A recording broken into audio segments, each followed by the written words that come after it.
Hello guys, അപ്പോൾ ഇന്നൊരു evening വ്ളോഗാണ്. ജോലി കഴിഞ്ഞ് വന്നതിന് ശേഷമുള്ള കുറച്ച് പരിപാടികളാണ്. ഞാൻ എന്നും ജോലി കഴിഞ്ഞ് വരുമ്പോൾ അമ്മ ഇങ്ങനെ കാത്തു നിൽക്കാറുണ്ട്. ഞാൻ വാങ്ങിക്കൊണ്ട് വരുന്ന സാധനങ്ങൾ അമ്മ വാങ്ങി ഇനി അകത്ത് കൊണ്ട് വെക്കാറുണ്ട്.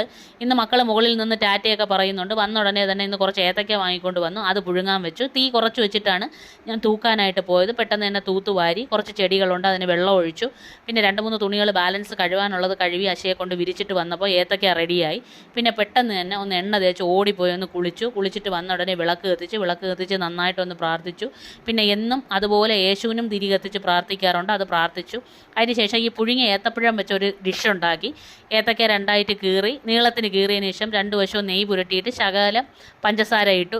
പഞ്ചസാര വേണമെങ്കിൽ ഇട്ടാൽ മതി, അല്ലാതെ തന്നെ സൂപ്പറാണ്. അതിനുശേഷം ചായ ഇട്ടതിന് ശേഷം ഞാൻ ഈ ഏത്തക്കായും ചായയും കുടിച്ചു. സൂപ്പറായിരുന്നു, നല്ല ടേസ്റ്റാണ്. നിങ്ങൾ നോക്കണം, നല്ല ടേസ്റ്റാണ്. അതിനുശേഷം രാത്രി ചോറും മീൻകറിയും തോരനുമായിരുന്നു. മീൻ വങ്കടയായിരുന്നു. അപ്പോൾ അത് ഹസ്ബൻഡ് വന്നതിന് ശേഷം ഞങ്ങൾ എല്ലാവരും കൂടി ഒരുമിച്ചിരുന്ന് കഴിച്ചു. അപ്പോൾ ഇന്ന് ഇത്രയേ ഉള്ളൂ ഗായ്സ്. Okay, by.